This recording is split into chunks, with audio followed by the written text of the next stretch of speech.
I think people underestimate the momentum that YouTube has. When kids wake up in the morning and they've got 5 minutes to kill, they go to YouTube. When people come home from a long day at work and they're like, oh, should I get into that Netflix show? It's like, nah, I'll just go to YouTube. It feels like a lower lift. It's like, where do I go for that long form content that I love? YouTube. Where do I go when I'm bored? YouTube. Where do I go when it's like, do I have the energy to dedicate to a whole TV show right now or a whole movie? No. Do I want to just scroll TikTok? No.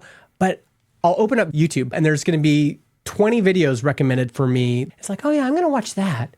Oh, and I don't like that. I'm going to switch to a different video. It just occupies a space in the consumer's life that no other app does. It's a different consumption mode than being on TikTok, than being on Instagram, than listening to an audio podcast. And I think when we talk about video podcasting, what we are ignoring is how much the consumer's mindset matters. And even Spotify is trying to compete on this. Yeah. They're trying to say okay, we're going to add video, but people are not opening up that Spotify app on their connected TV as much. I know Spotify says they're getting a lot of consumption there, but not as much as they are YouTube. And there's a reason for that. It occupies a space in the consumer's mind. It occupies a space in their habits, which I think are also underrated when we're talking about consumer behavior. And the podcast industry is ignoring this at their peril. They are misdiagnosing the opportunities and the threats because they are misdiagnosing consumer behavior. This is not just something that people are switching to. It's like, oh, I was an audio podcast listener, but now I'm a video podcast watcher. It's not just I discovered podcasts on YouTube and now I watch video podcasts on YouTube. There are so much more dynamics to this that people are ignoring. And it's everything from, maybe I watch a podcast on YouTube, but then the next video that gets recommended is not a podcast, and then the next 5 videos I watch are not podcasts. YouTube is an ecosystem all unto its own, and it is just a behemoth in terms of capturing consumer attention in all sorts of ways, in all sorts of modes of life, and at all sorts of stages of development, everything from young children to teenagers to working adults to retired baby boomers. They have captured everybody's attention and in all sorts of ways. And I just think the podcast industry does need to take YouTube seriously, but I think they're misdiagnosing the response is, well, maybe we should do video in RSS, or maybe, even Spotify, maybe we should do video in Spotify. Sure, you should do all that, but the YouTube is so much bigger than all of this. Yeah, your description there at the start just made me think very much along the same lines of Instagram and many social media apps, where it is habit is not even a strong enough word. There is a habit, and I think about oftentimes when I'm going to sit down to eat dinner if I'm on my own and I'm like, let's watch something, and immediately I'm going to YouTube because I'm like, I've got 10 to 15 minutes, and podcasting is a very active engagement and intentional platform about what you're going to listen to, where YouTube, you go to YouTube to be served something. I go to YouTube and I just want to see, tell me what to watch, win me over, woo me on the home screen, and there's always something I'll scan through, this is good enough, and which is very different than I want to listen to a podcast because I like this host and I want to be in this mode right now. It's give me something to pass the time. And so I think that is not something that podcasting can compete with in the traditional way. And it's something that there is just, like you said, this user behavior that it's beyond choice. It's beyond even habit. It is just pure addiction that people have been programmed and conditioned to pull up their phone, pull up the smart TV, pull up their iPad, and reach for that red YouTube button. And it's, I think, Spotify and anybody else who's trying to compete with YouTube, there is a huge brand and platform pull. Yes. Yeah. And it's an aggregator on a level we've never seen before. this is why podcasts, people are like, YouTube's getting into podcasting.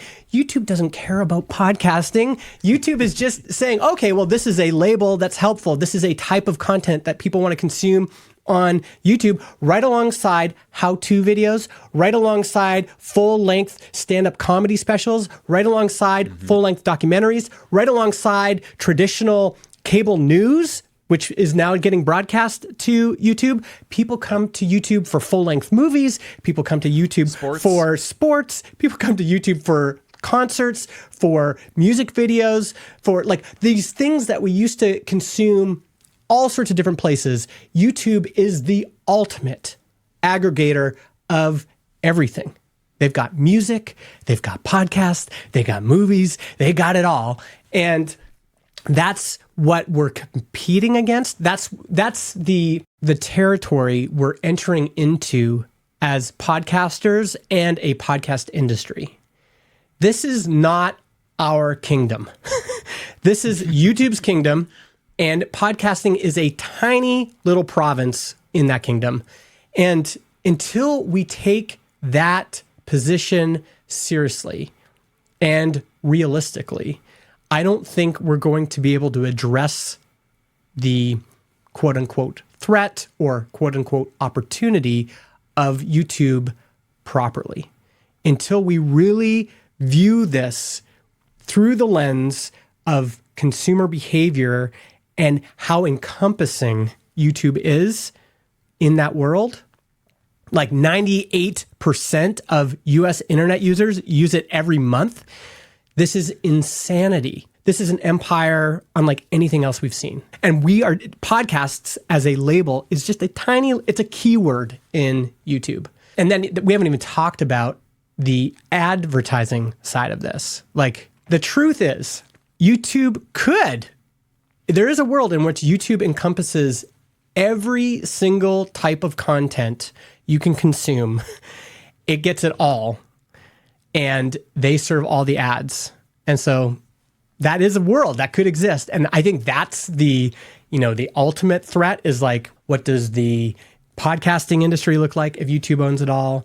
And again, YouTube doesn't care about these as industries. These are just keywords. These are just labels. These are useful labels that consumers recognize in the same way that they recognize comedy special and they go, oh, I know what that is. That's what I want.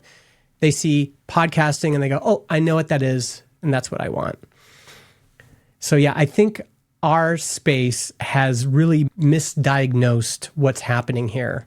I think people view it as something way more niche than it really is. It really is this all-encompassing platform that has completely taken over consumer attention in multiple categories. I think that creators should be thinking about, like, what does podcasting do that YouTube doesn't? And if that's what I want to create, like, I need to go all the way on that side of things. I can't just be like waffling between, well, I kind of wanted to do you on YouTube, but I also want to do this thing, and you kind of get stuck in the middle. And so I think it's important to understand, like, the dynamics here of, like, what do people expect from a podcast? What do people like from the experience of a podcast? And then if you want to go the YouTube and the algorithmically driven route, what do people expect from that type of content, and what do those algorithms reward? Yeah. James Cridland has this great quote where he says, we need to market podcasting as the content you go for when your eyes are busy, or something like that. And I think this kind of positioning of podcasting, of saying, what is podcasting, and audio podcasting in particular, good at? What is it good for? And reminding people about that, but also we've got these younger generations, Gen Z and Gen Alpha or whatever. They're going to need to be educated, and we need to think of creative ways to sell them on audio podcasting. And one could be, hey, your brain needs a break. You need some calm. You feel it. You feel like you've had too much sugar. Like, here's an idea. Put your AirPods in, go for a walk, and listen to this show. And this show is going to be like a companion for you. It's going to be talking about the issues and feelings and situations in your life that you're contemplating right now. It's going to add to your life in a totally different way. In the same way that, you might sell someone on meditation. I think there's a version of this of podcasting is the calm alternative when you need to get out of the house and you just want to go for a walk, or you want to go for a drive, or you're going to do the dishes. Like, your eyes are busy. Yeah. And here's something you can put in your ears that can educate you, that can inform you, that can entertain you, but in a way that's not going to make you feel sick.